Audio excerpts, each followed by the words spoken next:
Hi everyone, I hope you are fine and taking care of yourselves.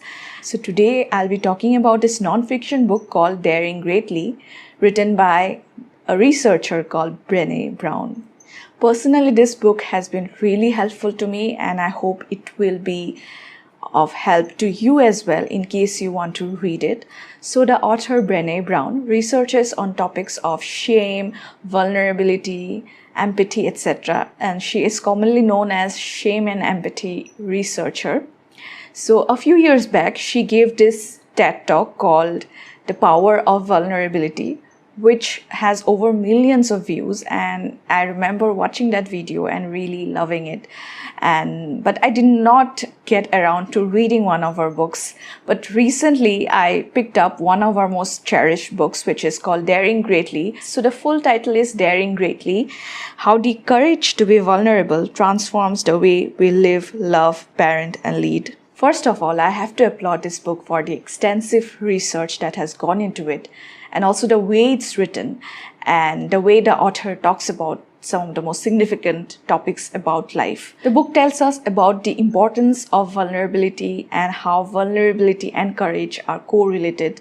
The book mainly teaches us on how to live a wholehearted life by embracing vulnerability.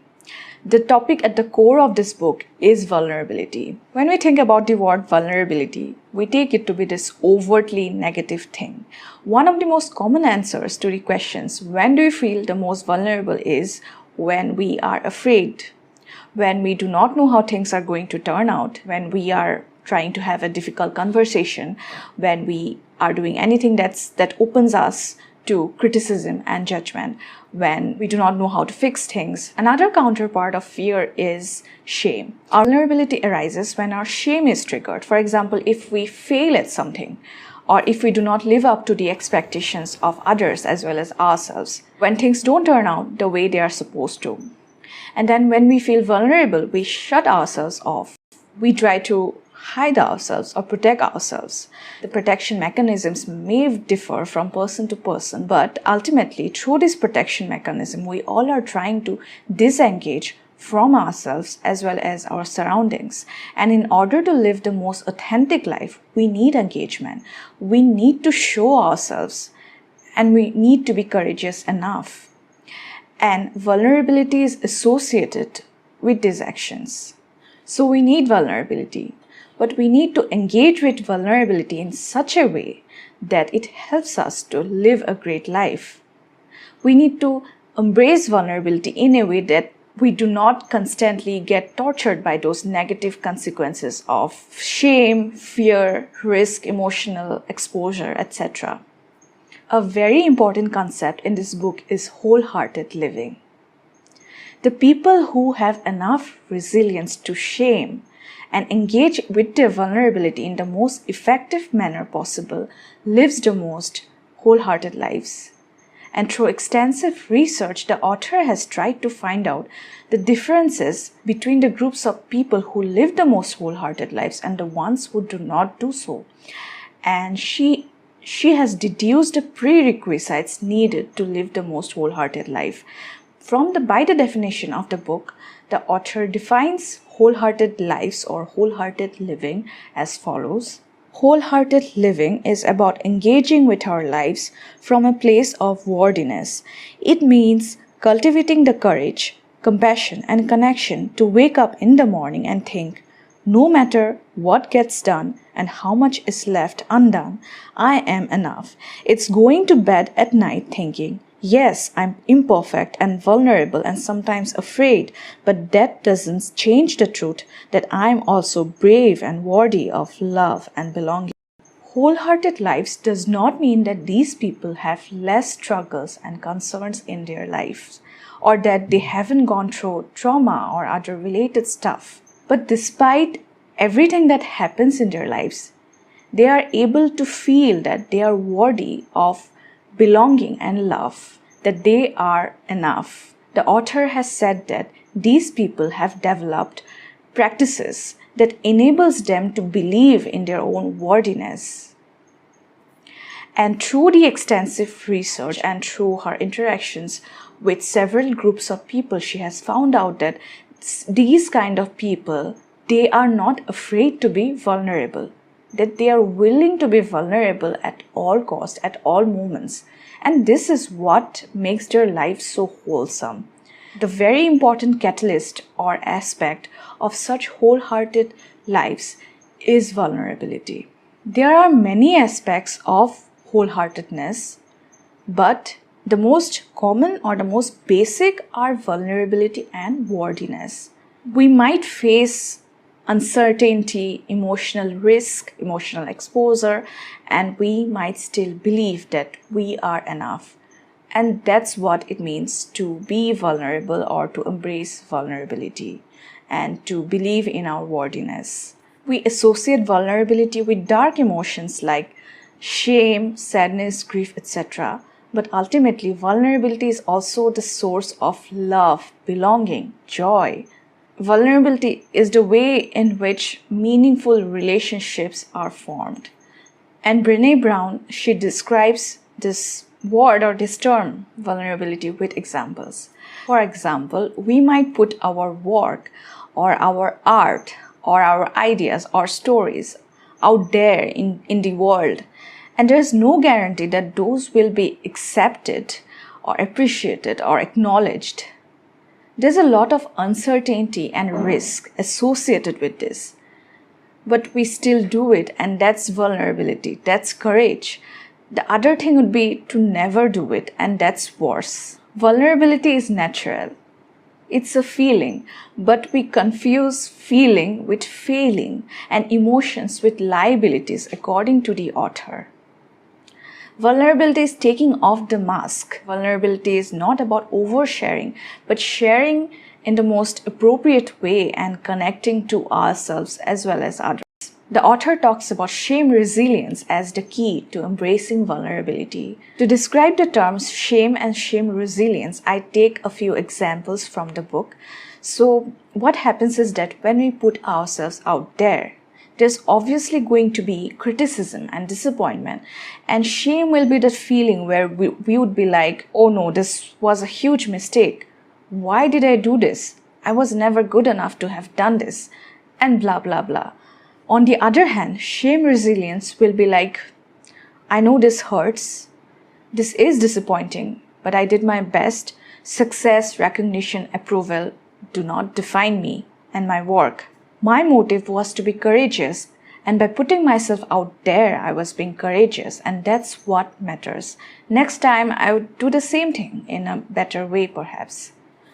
That's an example of shame resilience. And the definitions of these terms, according to the book, are: shame is the fear of disconnection. It's the fear that something we have done or failed to do, an ideal that we have not lived up to, or a goal that we have not accomplished, makes us unworthy of connection. Whereas shame resilience is the ability to practice authenticity when we experience shame, to move through the experience without sacrificing our values, and to come out on the other side of the shame experience with more courage, compassion, and connection that we had going into it. Shame resilience is about moving from shame to empathy, the real antidote to shame. The book talks about elements of shame resilience like reaching out to other people, developing critical awareness, understanding our shame triggers. The author has done research on both men and women because the things that triggers or the incidents that trigger shame in men and women might be different. Like for both men and women, there are different social or societal stereotypes, and obviously men and women behave differently according to those stereotypes. For example, women are supposed to be soft and gentle, men are supposed to be strong. These are just societal conventions, but people act according to them, and when they do not live up to these conventions, they feel shame. And the author has provided the steps that's required to deal with these issues of shame. There are tons of other things and topics that the author talks about in relation to vulnerability, shame, and self-worth. And she also gives a lot of examples based on her interactions with other people, her friends and researchers. And the main takeaway from this book is to learn how to be wholehearted and dare greatly in a culture that's dominated by shame and scarcity. Scarcity is actually the opposite of wholeheartedness. Our culture is very prone towards shame because it promotes scarcity. According to our society's lens, we are never enough. For example, we are not successful enough, we are not wealthy enough, we are not thin enough, and this is what promotes shame in the culture. But our motive is to dare greatly, despite the scarcity that's there in our culture. This phrase, dare greatly, or the title of the book itself, Daring Greatly, is taken from a famous speech given by Theodore Roosevelt, where he said that it is not the critic who counts, not the man who points out how the strong man stumbles, or where the doer of deeds could have done them better. The credit belongs to the man who is actually in the arena, whose face is marred by dust and sweat and blood, who strives valiantly, who errs, who comes short again and again, because there is no effort without error and shortcoming, but who does actually strive to do the deeds, who knows great enthusiasms, the great devotions, who spends himself in a worthy cause, who at the best knows in the end the triumph of high achievement, and who at the worst, if he fails, at least fails while daring greatly, so that his place shall never be with those cold and timid souls who neither know victory nor defeat. So Theodore Roosevelt asked everyone to dare greatly, to be there in the arena.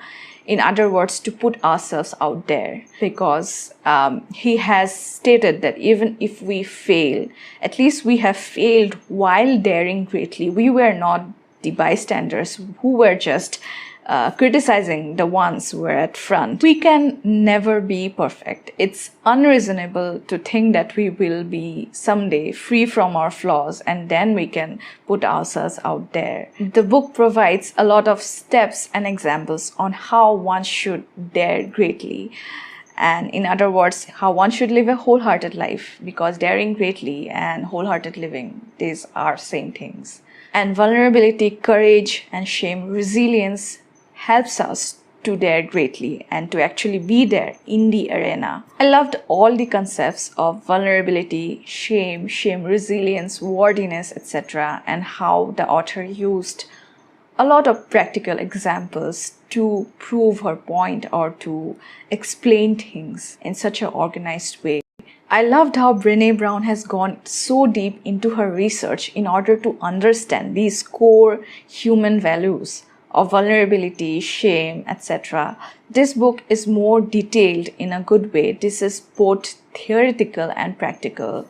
It takes us on this journey of research and provides information that's so useful and life-changing. This book is for everyone because the things mentioned in this book, all the issues related to shame, vulnerability, etc., these are something that we have all experienced, and I think that we all can derive something of value from this book. I personally could resonate with a lot of things in the book, and I definitely recommend this book to everyone. You can see how relatable it is in many ways. So we have come to the end of this video, and I do hope you liked my review of this book. And I do hope you pick this book up in case you're interested in these topics. And yeah, I hope to see you soon. And thank you so much for being with me till the end. Until then, goodbye, take care, and see you next time.